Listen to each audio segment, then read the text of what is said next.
అందరికీ నమస్కారం। ఈరోజు అంతర్జాతీయ మహిళా దినోత్సవం సందర్భంగా రాపోల్ భాస్కర్ గారి ఆఫీస్లో ఈరోజు మహిళా దినోత్సవ వేడుకలు జరుపుకోవడం జరిగింది। RRR ట్రస్ట్ ఆధ్వర్యంలో ఈ మహిళా దినోత్సవం జరగబడింది।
మార్చి 8 దీన్ని అంతర్జాతీయ మహిళా దినోత్సవంగా జరుపుకోవడం అనేటువంటి జరుగుతుంది।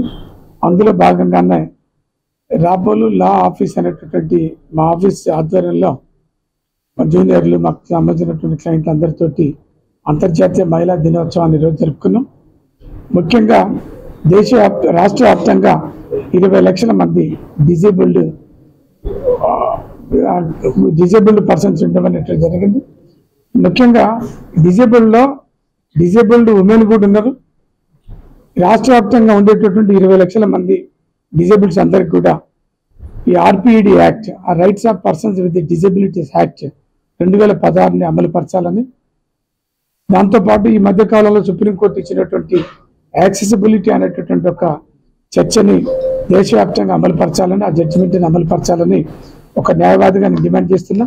ఈ మధ్యకాలంలో నేను NPDకి సంబంధించినటువంటి నాయకులు శ్రీనివాస్ గారు అందరం కూడా గౌరవ ముఖ్యమంత్రి రేవంత్ రెడ్డి గారిని కలిసినాం। అక్కడే ఉన్నటువంటి PCC అధ్యక్షుని కూడా కలిసినాం। రాష్ట్రంలో వికలాంగులకు సంబంధించినటువంటి మహిళలందరికీ కూడా ప్రత్యేకంగా పెన్షన్ ఇచ్చేటటువంటి పెన్షన్ పెంచాలని, లోకల్ బాడీ ఎలక్షన్స్లలో 5% రిజర్వేషన్ ఇవ్వాలని, తర్వాత వెల్ఫేర్ యాక్టివిటీస్లలో 10% వెల్ఫేర్ యాక్టివిటీస్లలో వీళ్ళకి రిజర్వేషన్స్ ఇవ్వాలని, విద్య, వైద్యం, ఉద్యోగం ఒకటేంటి అన్ని రంగాలలో ఈ దివ్యాంగ వికలాంగ మహిళలకు కూడా ప్రత్యేకంగా అవకాశాలు కల్పించాలని చెప్పేసి కూడా మేము కోరినాం। దాని మీద మంత్రివర్గం కూడా సాముఖ్యంగా ఉంది, సముచితంగా ఎంత తొందరగా వీలైతే అంత తొందరగా ఈ ఆర్డర్స్ ఇచ్చేటటువంటి గెజిట్ పాస్ చేసేటటువంటి ఆలోచనలో ప్రభుత్వం ఉన్నది। ఈ రాష్ట్రంలో ఉండేటటువంటి మహిళలందరూ కూడా తమ యొక్క శక్తి చాలా మహోన్నతమైనటువంటి శక్తి। చాలా మంది ఏంటంటే నేను మహిళని ఏం చేయలేను, కేవలం వంట మాత్రమే చేస్తా, పిల్లలు మాత్రమే చూసుకుంటా, భర్తని మాత్రమే చూసుకుంటా అనేటువంటి ఒక కాన్సెప్ట్ ఇంకా కొనసాగుతూ ఉంది। గతాన్ని మనం పోల్చుకున్నప్పుడు ఈ మధ్యకాలంలో మహిళలు బాగా చురుకుగా పనిచేస్తారు, అన్ని రంగాలలో ఫ్లైట్లు నడుపుతుండ్రు, ఒలింపిక్ గేమ్స్లలో పోటీలలో పాల్గొంటారు, స్విమ్మింగ్, క్రికెట్ ఒకటేంటి అన్ని రంగాలలో పనులు చేస్తూ మహోన్నతమైనటువంటి స్థానానికి చేరుకున్నారు। ఇంకా వాళ్ళని ఆదర్శంగా తీసుకొని గ్రామాలలో ఉండేటటువంటి మహిళలు నేనేం చేయలేను అనేటువంటి ఒక ఆత్మన్యూనత భావాన్ని వదిలిపెట్టి అందరూ కూడా మీరు ప్రపంచాన్ని చదవాలి, సొసైటీలో కలిసిపోవాలి, ఉన్నతమైనటువంటి విద్యలు చదవండి, ఉన్నతమైనటువంటి వృత్తులు నేర్చుకోండి, మీరందరూ కూడా ఎదగాలని రాష్ట్ర ప్రజానికానికి ముఖ్యంగా మహిళలందరూ కూడా అంతర్జాతీయ మహిళా దినోత్సవ శుభాకాంక్షలు చెప్తున్నాను। ఛానల్ని సబ్స్క్రైబ్ చేసుకోండి అన్న. పక్కనున్న గంటను నొక్కండి. గంటను నొక్కితే మేము ఎప్పుడు ఏ వీడియో డిజబిలిటీ గురించి పెట్టినా కానీ మీకోసం వెరిఫికేషన్ వస్తూనే ఉంటుందన్న. గంటను నొక్కండి, మా ఛానల్ని సబ్స్క్రైబ్ చేసుకోండి. 2 పనులు చేయండి అన్న. ఇంకోటి లైక్ చేయండి, షేర్ చేయండి, కమెంట్ చేయండి అన్న. మన డిజబిలిటీ ఛానల్ అన్న ఇది.